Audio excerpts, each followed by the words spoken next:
Frères et sœurs, j'espère que vous allez bien. Tic-tac, tic-tac, tic-tac. Le Barça affronte le Bayern Munich à domicile en Ligue des Champions, les amis. J'espère que vous allez bien. Est-ce que le stress monte?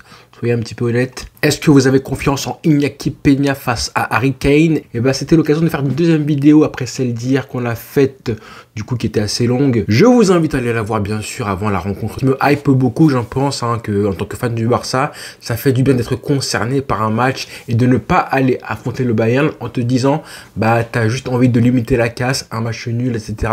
Là, on a un Barça qui vise la victoire et les 3 points, avec de l'ambition, de la confiance, des certitudes, des joueurs, un coach, plein de choses positives. Donc c'était l'occasion de faire un petit peu un espèce d'état des lieux entre les forces en présence côté Bayern et côté Barça, parce que on va pas se mentir, avec deux équipes qui sont très similaires, tout le monde parle de l'opposition et des similitudes entre le Barça et le Bayern. Toute la presse en a parlé, j'en ai parlé en commentaire aussi hier, en vidéo, on en a parlé aussi. Je pense qu'il n'y a personne qui pourra dire le contraire entre le système de jeu, le 4-2-3-1, les joueurs en plus, les profils similaires, en mettant clairement en opposition, en disant les termes en fait, sur les face-à-face potentiels qu'on aura, les espèces de clés du match individuel. Pas collectif, mais individuel, quels seront les joueurs qui seront face à face. Du coup, pour commencer, qui pourrait me dire quel sera le duel le plus, je pense, déterminant? Selon vous, quel sera le duel clé individuel pour ce match-là? Donc, je vous laisse réfléchir un petit peu. On va dire 1, 2, 3, 4, 5. Je pense qu'on peut déjà exclure le duel entre Iñaki Peña et Manuel Neuer. Voilà, pour rester poli, parce que je pense qu'il y a tout simplement 2 galaxies d'écart. Voilà. On va aussi exclure le duel entre Hansi Flick et Vincent Kompany. On en a parlé hier en vidéo sur évidemment l'opposition tactique qui va être une surprise pour tout le monde. Je vous mets un petit peu les équipes probables avec le Barça d'un côté. On sait que le Barça a son équipe type depuis maintenant 1 mois et demi environ. Donc ça, c'est très bien. Le Bayern Munich, on ne sait pas forcément avec qui ils vont jouer, le 11 titulaire. Côté du Bayern. Et ça, c'est important parce que justement, eux, ils ont un peu plus de marge de manœuvre pour justement s'adapter au football du Barça. Et Vincent Kompany a des profils différents, des joueurs qui ont un profil un petit peu différent avec des qualités différentes pour savoir comment faire du mal à plusieurs joueurs précis du Barça. Je pense par exemple à Goretzka. Je vais commencer par ça en fait, tout simplement. On aura forcément la paire Pedri, Casado et Rafinha. Justement, ça manque un petit peu de densité, d'intensité physique et athlétique à ce niveau-là. Ou Kimmich, ou Laimer, tous ces joueurs qui ont un niveau athlétique supérieur à ce Barça-là, justement, ça va être l'opposition parfaite. Qui va réussir techniquement? Est-ce que le Barça aura de quoi faire vaciller ce Bayern Munich-là? Ou est-ce que les duels seront systématiquement gagnés côté Bayern? Ça va être la clé, je pense, numéro 1 du match, même si là, encore une fois, je parle un petit peu collectivement. Rappelez-vous justement en 2022, à l'époque, le match aller au Bayern Munich, justement, avec cette espèce de première mi-temps du Barça qui avait été entre guillemets une masterclass, mais bon, qui n'avait pas réussi à marquer ce but-là libérateur, justement. En début du match, on avait un Gavi et un Pedri qui dominaient complètement le milieu de terrain adverse par un pressing hyper haut, une agressivité aussi et un jeu direct avec des passes hyper rapide dès la récupération du ballon. Et ça avait été vraiment une très bonne entame de jeu tactiquement. Donc je pense que les gens ont un petit peu zappé. Comme on a perdu ce match-là, et ben ça n'a pas été un match sur lequel, du coup, après le Barça s'est appuyé. C'est un peu dommage, mais vraiment, ça avait été l'exemple parfait du match où, malgré le déficit physique, on avait des joueurs comme Pedri, comme Gavi et autres qui, justement, avaient étouffé ce Bayern-là tactiquement. Et on attend la même chose de vous, les mecs. Son vrai duel, la comparaison que vous ferez, c'est forcément avec Musiala. Pedri, Musiala, c'est 2 joueurs que j'adore, évidemment. Musiala, forcément, c'est un joueur qu'on apprécie parce que dribbleur, joueur spontané, qui fait des différences, balle au pied, etc. Qui ont un petit peu les deux, ils ont un petit peu les mêmes défauts. La finition, le dernier geste, dans ses passes, dans ses frappes. Mais globalement, quel joueur. Le premier duel, c'est évidemment au milieu de terrain, avec évidemment Pedri, Casado et Rafinha face à Müller, normalement, parce que Musiala est incertain, et aussi les 2 joueurs en double pivot, qu'on ne connaît pas encore maintenant, mais plus précisément, c'est le duel entre Pedri et Musiala. À savoir 2 joueurs qui, peu importe la tactique, vont être hyper importants pour créer, accélérer le jeu à partir de pas grand-chose. Ça va être eux les premiers joueurs à accélérer le rythme de leur équipe respective. Ce sont eux 2. Ensuite, deuxième duel. Bon, là, je vais revenir à quelque chose que vous attendez un peu plus. C'est évidemment Lamine Yamal vs Alphonso Davies. Ne croyez pas que Lamine Yamal va esquiver le duel, mais je pense qu'il a intérêt aussi à dézonner, à être plus actif, à bouger beaucoup plus qu'il le fait régulièrement, ou parfois il est un petit peu collé à sa ligne, etc. Mais ce qui est bien, c'est très bien. Mais comme il est amené, je pense, dans les années à venir à être tellement fort et dominant qu'il finira quoi qu'il arrive comme Messi, à savoir électron libre, à être impactant dans le cœur du jeu aussi, à dézonner, à s'aider de ses coéquipiers pour faire des relais, créer du jeu, que ce soit Rafinha le numéro 10, que ce soit Casado qui va être proche de lui aussi. Et ça lui permettra justement, entre guillemets, d'esquiver au maximum les difficultés que pourra lui poser un défenseur aussi fort dans les duels que Alphonso Davies. Alors certes, Alphonso Davies, parfois, il s'oublie un petit peu, il monte et laisse de l'espace, mais attention, on sait qu'il est agressif, assez fort physiquement aussi, on sait qu'il va très vite, hein, c'est un mec hyper rapide dans les duels aussi, physiquement, et ben c'est pas n'importe qui. Donc ce sera forcément un très gros test pour Lamine Yamal, qui devra justement avoir l'intelligence de savoir quand passer en VS, quand tenter un dribble, et quand la passer, quand essayer de s'appuyer sur un coéquipier. Donc ce duel-là, ça va aider Lamine Yamal à grandir encore plus, hein, d'être confronté, tout simplement parce que ça va lui permettre de savoir ce qui lui manque ou pas pour devenir un joueur dominant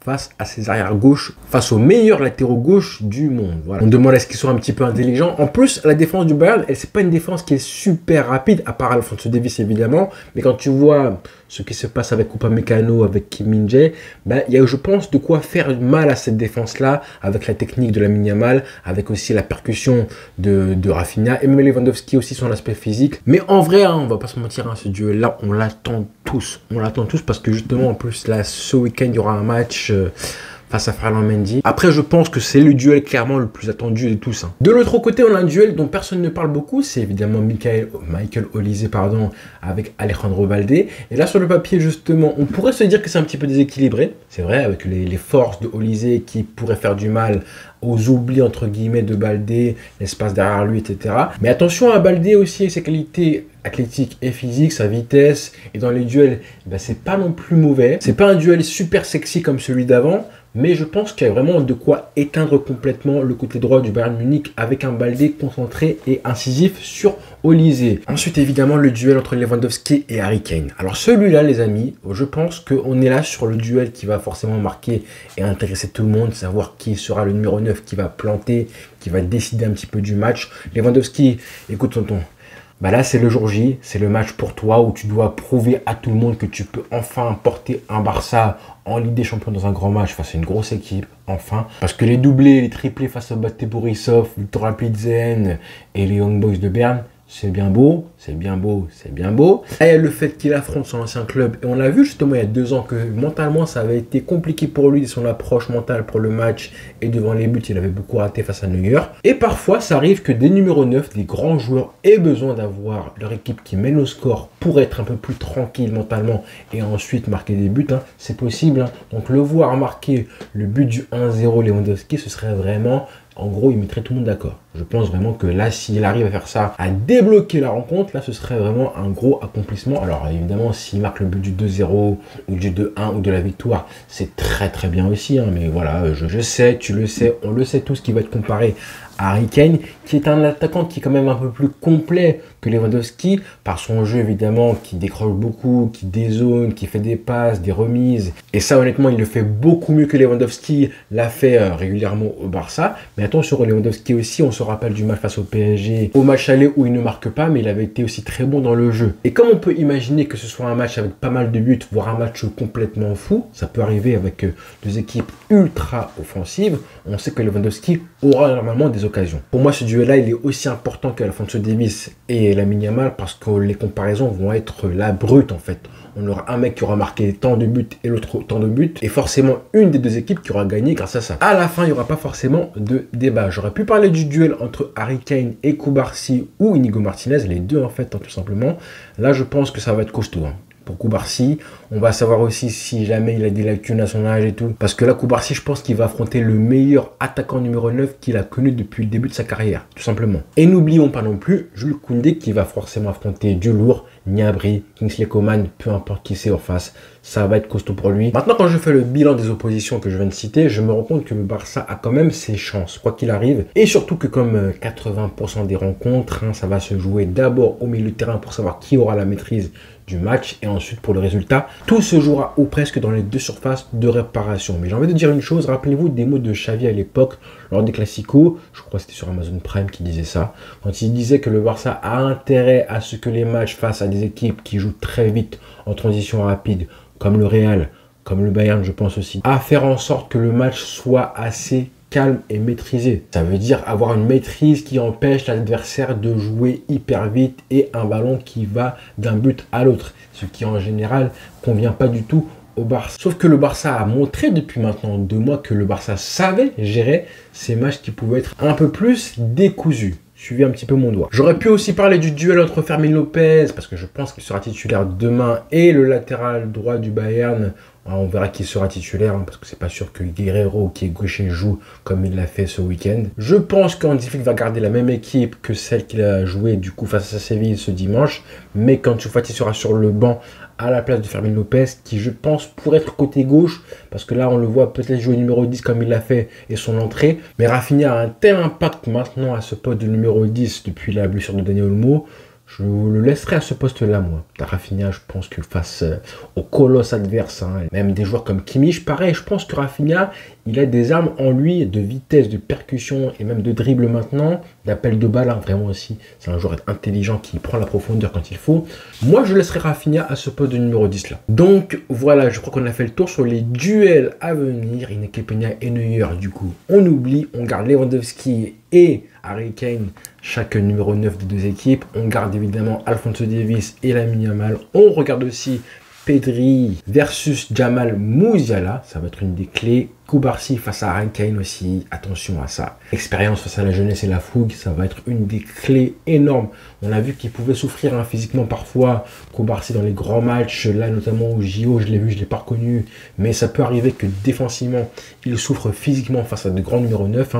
Mais dans tous les cas, justement, ce match va servir, comme je disais hier, à se tester. On aura nos réponses sur ce qui sépare le Barça des grands d'Europe. Et si jamais le Barça gagne, ça va changer, et j'abuse à peine sur le mot, ça va complètement changer le reste de la saison.